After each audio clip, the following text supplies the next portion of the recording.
Hello everyone, welcome to my online YouTube channel that is Robust Commerce Classes।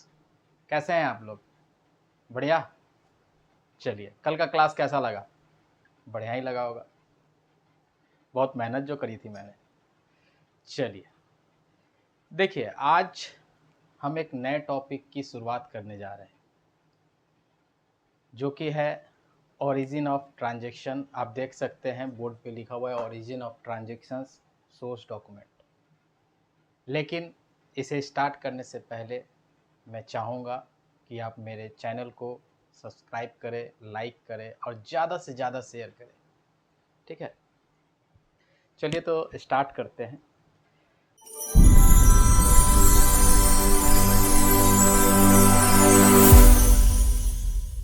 देखिए, कल इसके पीछे वाला जो आप वीडियो देखिएगा उस पर मैंने आपको अकाउंट के बारे में बताया था, आपको टाइप्स ऑफ अकाउंट मैंने बताया था, कितने तरीके का अकाउंट होता है, लाइक डेबिट और क्रेडिट। ठीक है, क्लासिफिकेशन ऑफ अकाउंट्स मैंने बताया आप लोगों को, कितने तरह के मतलब कितने तरीके से क्लासिफाइड किया गया अकाउंट को आप लोग जान चुके हैं। एक है ट्रेडिशनल अप्रोच और दूसरा है आपका मॉडर्न अप्रोच। ट्रेडिशनल अप्रोच के बारे में मैंने बता दिया है और मॉडर्न अप्रोच अभी बचा हुआ है। एक छोटा सा टॉपिक है 2 मिनट का, वो मैं इसी क्लास में कंटिन्यू कर दूंगा, इसलिए घबराने की बात नहीं। ठीक है ना। तो ट्रेडिशनल अप्रोच को 2 भागों में बांटा गया, आप जानते हैं। कौन कौन सा था सर? पहला था आपका पर्सनल अकाउंट और दूसरा था impersonal account.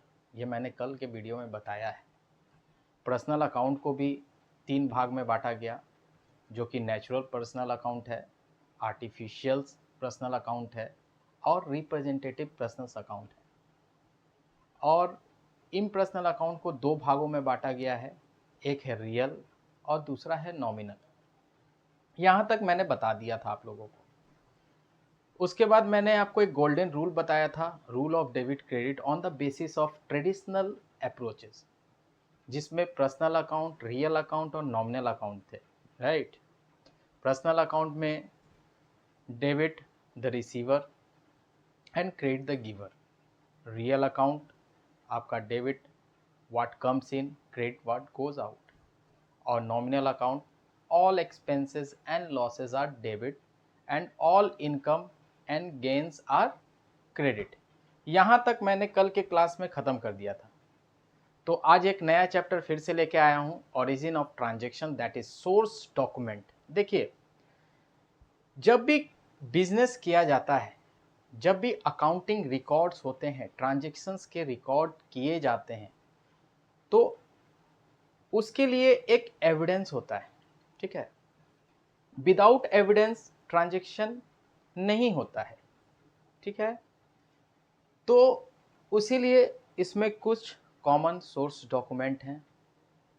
Source document, sir source document क्या होता है? सोर्स डॉक्यूमेंट देखिए, सोर्स डॉक्यूमेंट उसको कहते हैं transactions are recorded in the books of account on the basis of evidences. ठीक है ना। जो भी ट्रांजैक्शंस बिजनेस में किए गए हैं वो उसके एविडेंस को सोर्स ऑफ डॉक्यूमेंट कहा गया है। ठीक है ना। उसमें क्या क्या आ जाता है भैया सोर्स ऑफ डॉक्यूमेंट में? इसमें बिल्स ऑफ परचेज होते हैं, इनवॉइसेस ऑफ सेल्स होते हैं, डेबिट नोट होते हैं, क्रेडिट नोट होते हैं। ठीक है ना। अब डेबिट नोट और क्रेडिट नोट ये भी बताऊंगा, थोड़ा इंतज़ार कीजिए। ठीक है, उसके पहले मैं आपको बता दूं एक सिंपल भाषा में, a source document is a written document. ठीक है ना। क्या है? A source document is a written document. ठीक है, एक तरह का ये लिखा हुआ है डॉक्यूमेंट। ठीक है ना, कि कितने ट्रांजैक्शन हुए हैं उसका एविडेंस है। ठीक है, a source document is a written document containing details of transactions. मतलब जो भी सेल परचेज किए गए हैं उसका, उस वाउचर में, उस सोर्स डॉक्यूमेंट में आपका डिटेल दिया गया है कि कितने क्वांटिटी का आपने सामान बेचा है, किसको बेचा है, कहाँ बेचा है, क्या रेट है, ये सब उसमें मेंशन होता है। ठीक है, चलिए आगे बढ़ते हैं। कुछ कॉमन सोर्स ऑफ डॉक्यूमेंट है, इसमें है हमारा कैश मेमो। ठीक है, कैश मेमो देखिए भैया, ये जो कैश मेमो है, आप लोग भी मार्केट जाते होंगे, सामान खरीदते होंगे, ठीक है ना। तो आप भी जब सामान खरीदते हैं तो वहाँ पैसे देते होंगे। जब पैसे देते हैं तो दुकानदार आपको क्या देता है, पैसा लेने के बाद वो आपको सामान देता है और एक कैश मेमो देता है। ठीक है ना, एक प्रूफ के लिए कि हाँ ये मेरे ही दुकान से बेचा गया सामान है, और आप वो प्रूफ मांगते हैं कि ये जो सामान मैंने खरीदा है, ये इसका एक प्रूफ दीजिए कि ये आप ही के दुकान से खरीदा गया है। तो सेलर क्या करता है भैया, सेलर आपको एक कैश मेमो देता है प्लस वो सामान देता है। तो कैश मेमो क्या है, it is prepared by seller. ठीक है ना, सेलर ही प्रिपेयर्ड करता है और इसको देता है आपको। It is prepared by seller. ठीक है, when goods are sold against cash, जब कैश में अगर बेचा गया सामान है तो उसको सेलर उसमें कैश मेमो देता है। समझ गए। दूसरा आता है आपका इनवॉइस और बिल। देखिए, आप एक बिजनेस खोले हुए, ठीक है, आप दो तरीके से बिजनेस कर रहे हैं, आइदर कैश में कर रहे हैं या क्रेडिट में भी कर रहे हैं, उधार में भी बिजनेस होती है। ऐसा तो नहीं है कि मतलब आप सारे बिजनेस कैश में किए हुए हैं। ठीक है, आप किसी को उधार भी देते हैं, आप उधार खरीदते भी हैं। ठीक है, तो जब कैश में ट्रांजैक्शन हो गया तो कैश मेमो सेलर ने दे दिया आपको। अब भैया उधार मैंने परचेज किया है तो उधार के लिए एक सेलर आपको क्या देगा, इनवॉइस जनरेट करके देगा या बिल जनरेट करके देगा। ठीक है ना, तो again it is prepared by seller when goods are sold on credit.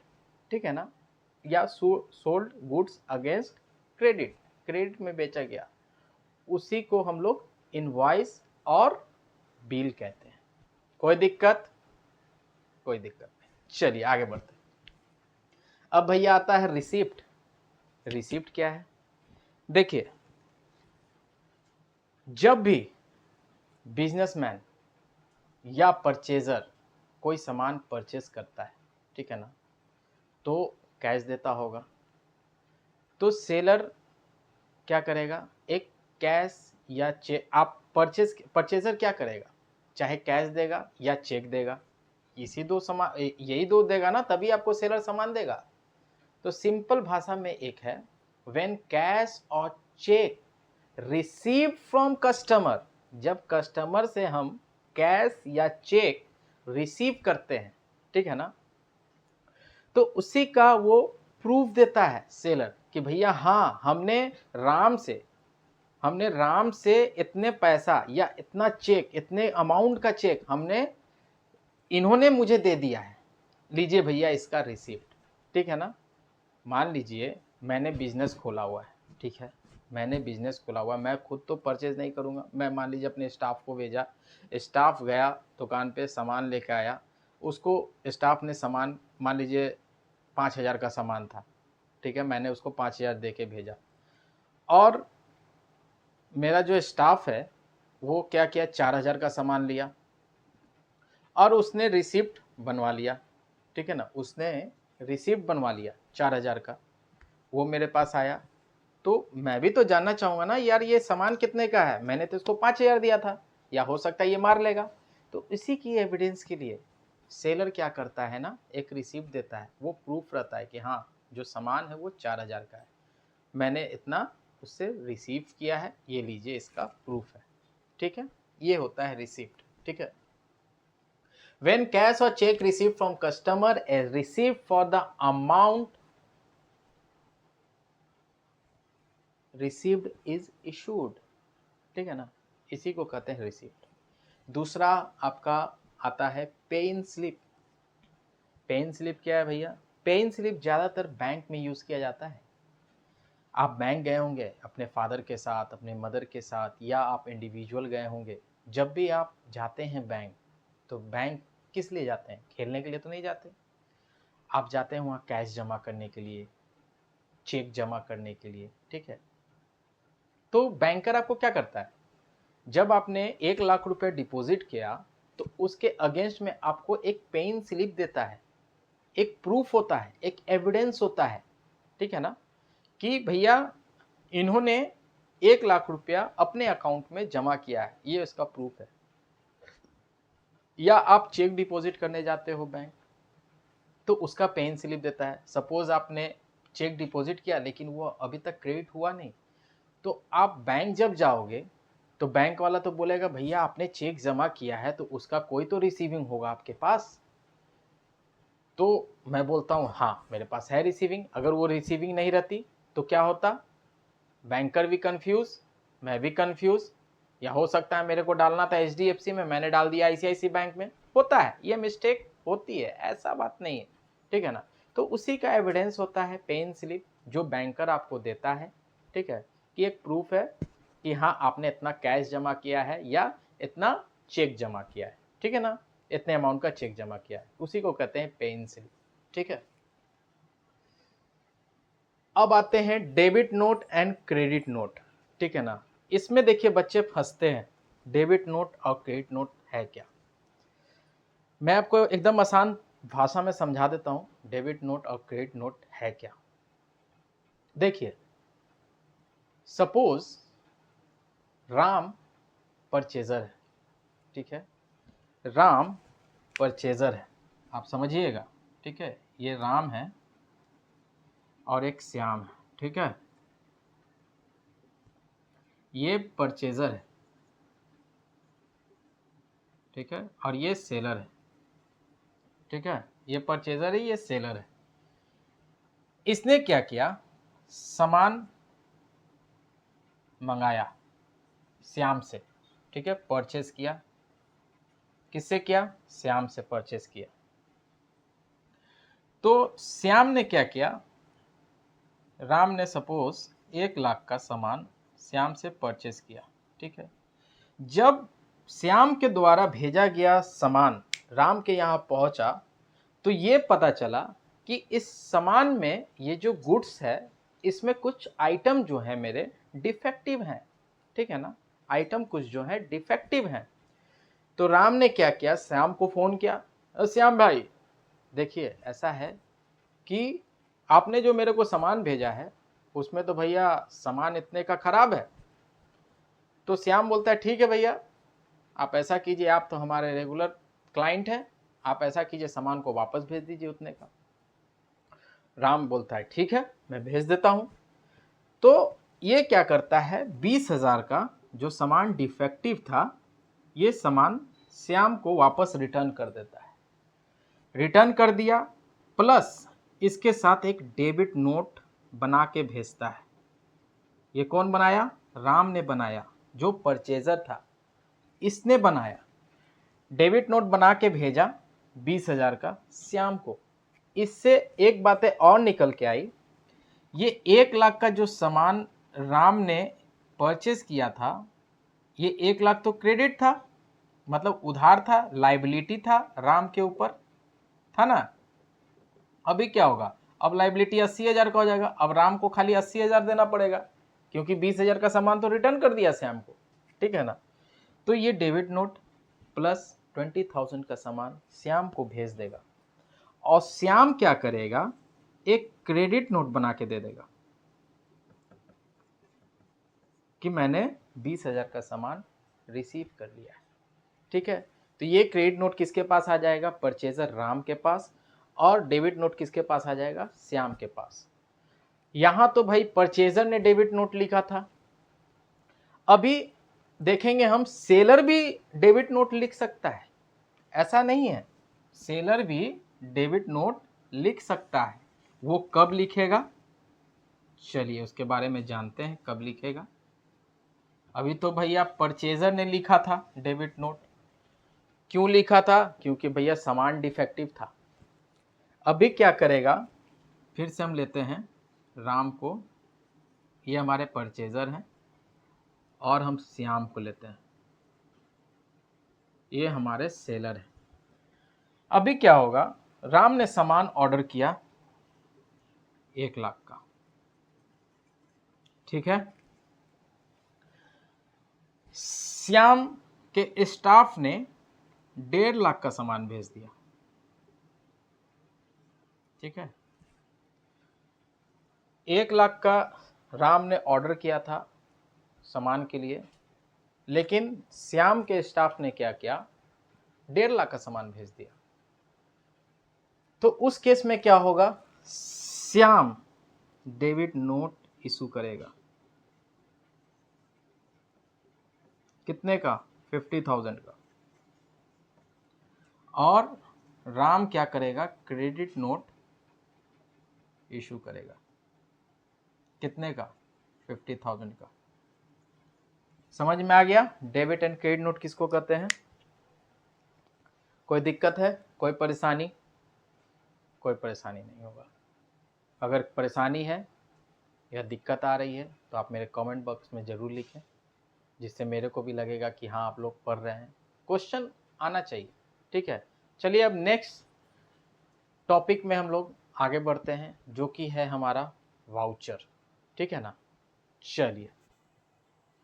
चलिए आते हैं हम लोग वाउचर में, ठीक है। वाउचर क्या है, देखिए वाउचर भी एक तरीके का एविडेंस है, ठीक है ना। वाउचर भी एक तरीके का एविडेंस है। उससे ये पता चलता है कि बिजनेस में ट्रांजैक्शंस हुई हैं, ठीक है ना। ए वाउचर इज ऑल्सो है डॉक्यूमेंट, ठीक है ना, of evidence. A voucher is a document evidencing a business transactions, कि बिजनेस में ट्रांजैक्शन हुई है उसका वाउचर एक एविडेंस है, प्रूफ है, ठीक है ना। अब ये वाउचर 2 तरीके का होता है भैया, यहाँ पर फिर सोर्स डॉक्यूमेंट है, सोर्स वाउचर है, ठीक है। सोर्स डॉक्यूमेंट है, सोर्स वाउचर है और सपोर्टिंग वाउचर है, ठीक है। तो सोर्स वाउचर क्या है, source voucher are document which come into existence when a transaction is entered into business. Source document कब आता है, जब बिजनेस में ट्रांजैक्शन हुई होगी तभी सोर्स डॉक्यूमेंट आएगा। जब बिजनेस में ट्रांजैक्शन ही नहीं हुआ तो सोर्स डॉक्यूमेंट तो आएगा ही नहीं, नहीं आएगा ना। बिजनेस, उसके लिए बिजनेस अनिवार्य है। अब घर के लिए हम सामान खरीद रहे हैं, उसका हम वाउचर थोड़ी लेके जा सकते हैं अपने बिजनेस में। जो बिजनेस में आदान प्रदान हुआ है उसी का यहाँ पर एंट्री होता है, ठीक है। तो वही लिखा हुआ है, source vouchers are documents which come into existence when a transaction is entered into business. जब बिजनेस में ट्रांजैक्शन होगा, ठीक है, तभी वो सोर्स डॉक्यूमेंट काम आएगा, अन्यथा नहीं आएगा। दूसरा आता है हमारा अकाउंटिंग वाउचर। देखिए अकाउंटिंग वाउचर क्या है, अब जब भी बिजनेस हो रहा है वो तो वहां पर तो भैया जो सामान का खरीद बिक्री कर रहा है वो तो भैया सेलर है ना, अकाउंटेंट तो वहां जाके नहीं कर रहा है, नहीं कर रहा ना। अकाउंटेंट के पास तो एविडेंस आएगा, प्रूफ आएगा, तभी तो वो एंट्री करेगा। तो अकाउंटिंग जो वाउचर है उसके लिए अकाउंटेंट बैठाया गया है, और अकाउंटेंट के पास जब प्रूफ आता है तभी वो एंट्री करता है, ठीक है ना।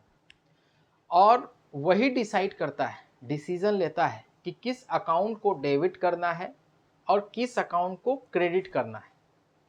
अगर सेलर बॉय ने कोई सामान बेचा है तो सामान बेचा हो तो पैसा आया होगा, लेकिन जब वो वाउचर पहुंचा अकाउंटेंट के पास तो अकाउंटेंट ने क्या किया, सेल के जगह परचेज कर दिया। तो ये किसकी गलती है, अकाउंटेंट की गलती है।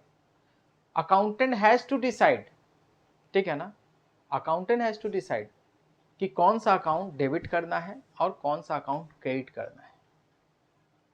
तो वही लिखा गया है, an accountant has with him cash receipt source of supporting vouchers for cash payment.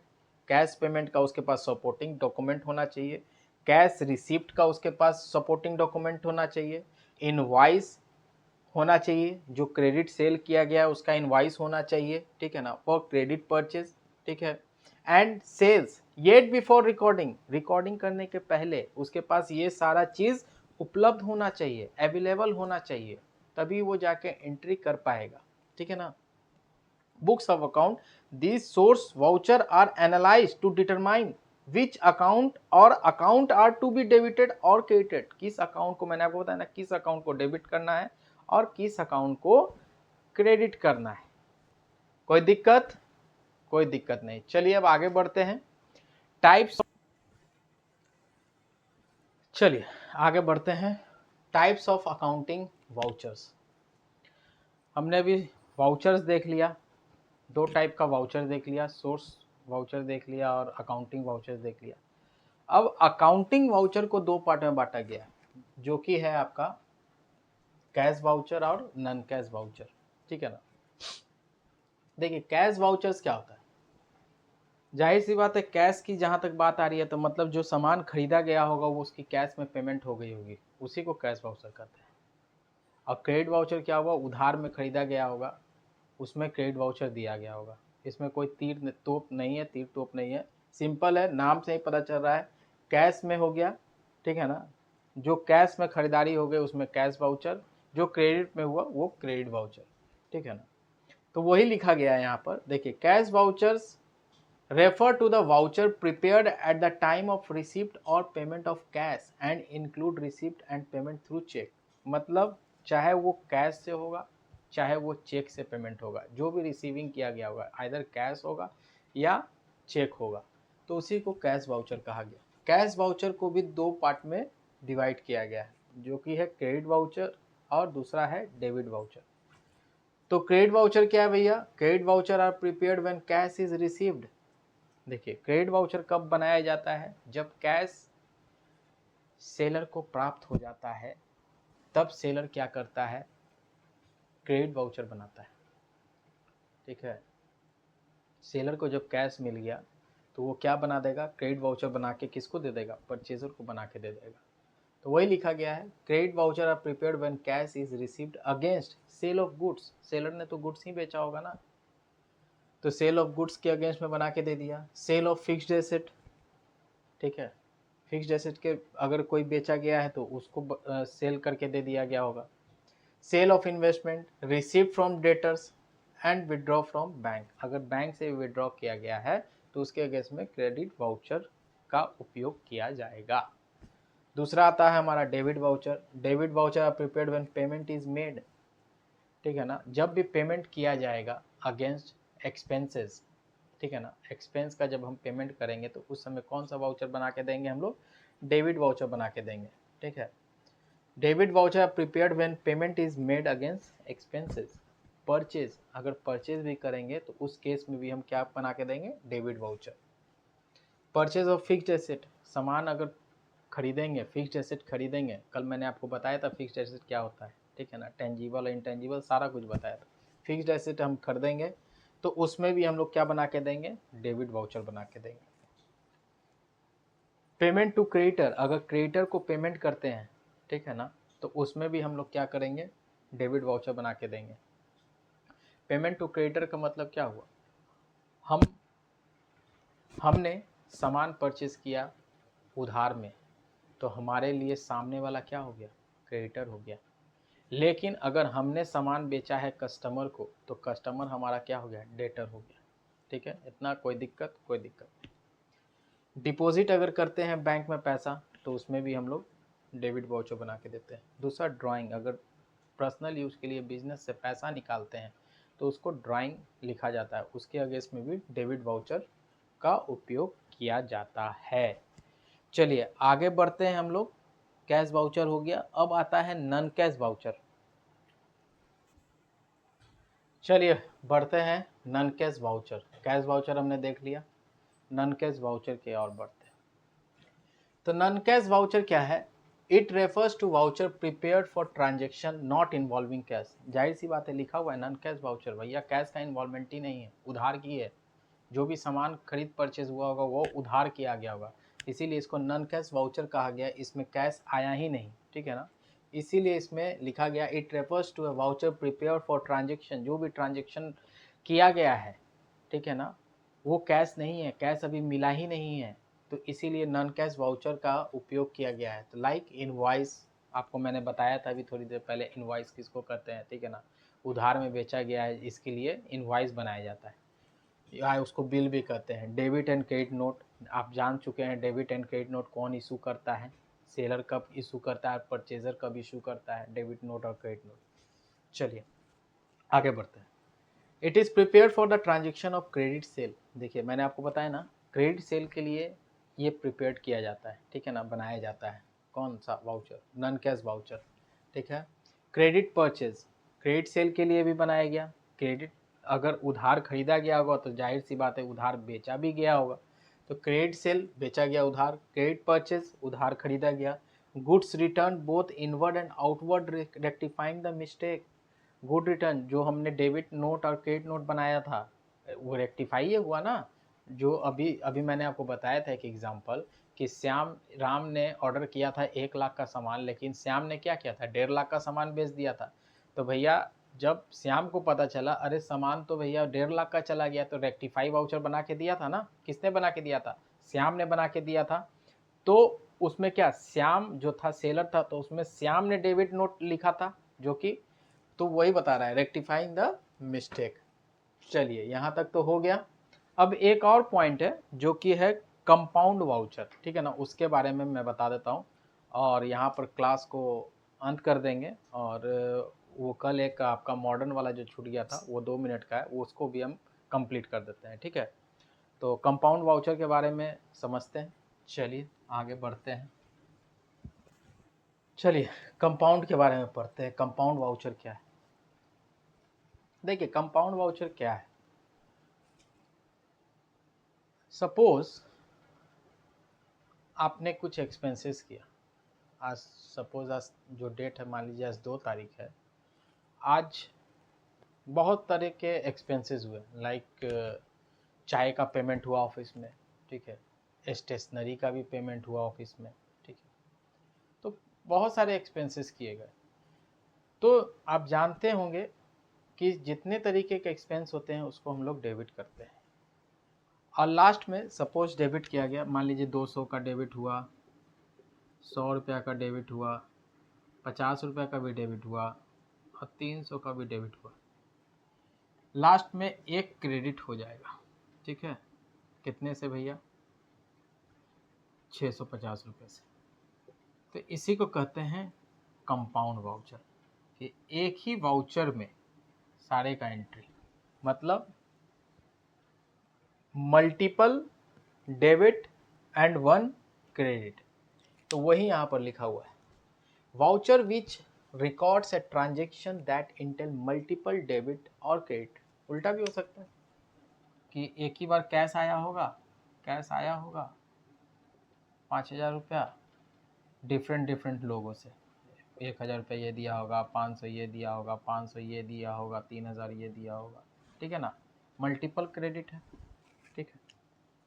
लेकिन हमने लिख दिया भैया कि भैया 5,000 रुपया हमारे पास कैश आया है, तो एक ही डेबिट है।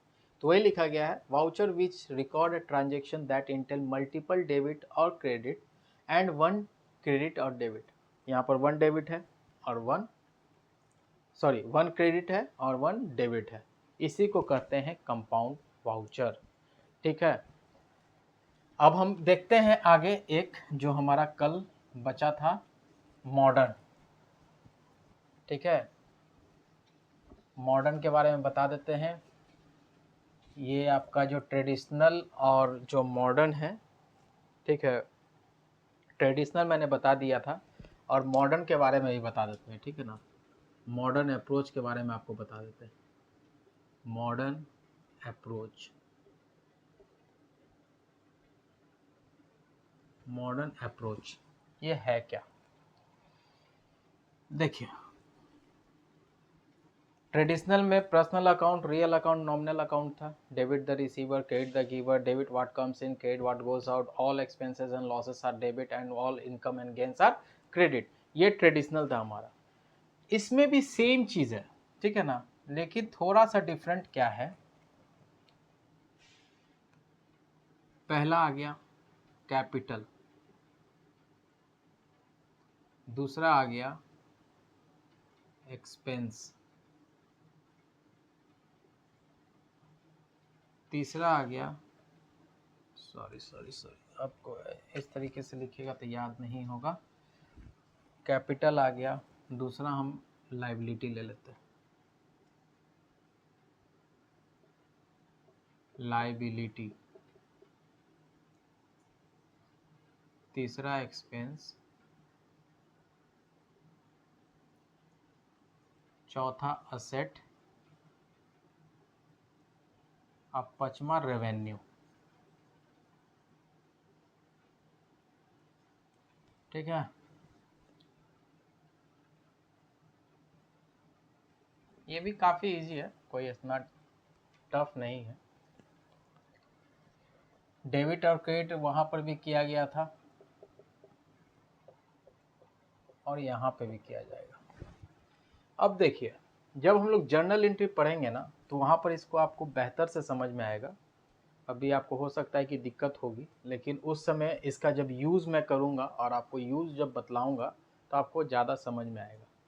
फिलहाल आप देख लीजिए क्या होता है मॉडर्न अप्रोच। जब भी कैपिटल इंट्रोड्यूस किया जाएगा प्रोप्राइटर के द्वारा, जब प्रोप्राइटर पैसा लाता है या गुड्स लाता है तो जानते हैं उसको हम लोग कैपिटल कहते हैं, जाहिर सी बात है। क्यों? क्योंकि वो बिजनेस के लिए लाइबिलिटी होता है। अगर बिजनेस बंद किया गया तो बिजनेस को लौटाना होगा प्रोप्राइटर को, ठीक है ना। तो कैपिटल अगर इंक्रीज होता है, अगर कैपिटल इंक्रीज होता है तो वो क्या होता है? क्रेडिट।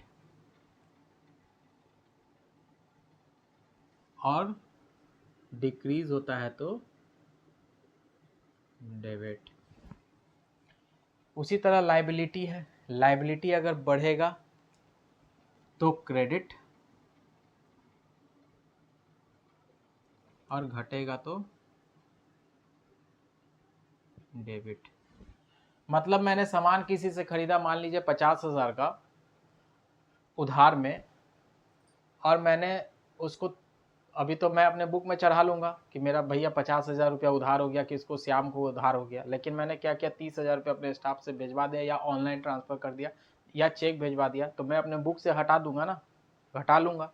तो घटा लूँगा तो भैया मेरे अकाउंट बुक से तो डेबिट हो जाएगा ना। चलिए, एक्सपेंस जब हमारा बढ़ेगा तो डेबिट और घटेगा तो क्रेडिट। उसी तरह असेट हमारा बढ़ेगा तो इंक्रीज, बढ़ेगा तो डेबिट और घटेगा तो क्रेडिट। रेवेन्यू, रेवेन्यू हमारा बढ़ेगा तो क्रेडिट और घटेगा तो डेबिट। यही है हमारा मॉडर्न अप्रोच, ठीक है ना। यही 5 तरीके का जो होता है ना, कैपिटल, लाइबिलिटी, एक्सपेंस, इसी के अंदर में सारा कुछ आ जाता है। असेट में आपका आ गया, बिल्डिंग आ गया, सब ये असेट के। जब हम लोग बैलेंस शीट, फाइनल अकाउंट पढ़ेंगे तो उसमें आपको इसका मतलब पता चलेगा। लाइबिलिटी हम एक ही बार में जितने लाइबिलिटी हेड देके उसके अंदर में जितने तरीके का हमारा क्रेडिटर होगा, मान लीजिए 4 हमारा क्रेडिटर, तो लाइबिलिटी के अंदर में हमारा 4 हो गया। मान लीजिए हमने जीएसटी पेमेंट, अभी उधार है, ड्यूटीज एंड टैक्स, तो वो लाइबिलिटी के अंदर में आ जाता है। लाइबिलिटी भी हमारा 2 तरीके का होता है, करंट लाइबिलिटी होता है, ठीक है ना, और तो उसके बाद एक्सपेंस हो गया, ठीक है, उसके बाद एसेट हो गया। ये लाइबिलिटी, करंट लाइबिलिटी और ये सब आगे पढ़ेंगे, ठीक है, अभी इतना जानने का ज़रूरत नहीं है। रेवेन्यू हमारा इनकम हो गया, तो कैपिटल हमारा बढ़ेगा तो इंक्रीज, सिंपल। जब भी बढ़ेगा, मान लीजिए कि एक बार 5 लाख रुपया लाया, फिर 50,000 रुपया लाया, तो भैया 5.5 लाख हो गया ना, है, तो इसीलिए बढ़ गया। तो यही है मॉडर्न अप्रोच, ठीक है। तो समझ में आया होगा आप लोगों को, अच्छे तरीके से मैंने बहुत मेहनत किया है और फिर मिलते हैं कल के क्लास में। कल हम लोग स्टार्ट करेंगे आपका जर्नल, क्योंकि हमारा जो थ्योरी का जो पोर्शन था वो लगभग ख़त्म हो गया है, ठीक है ना। जो इतना मेरे को बताना था तो वो मैंने ख़त्म कर दिया है। अब इसमें आपको आसानी होगी आगे जर्नल समझने में। तो मिलते हैं कल। Bye bye, thank you, best of luck.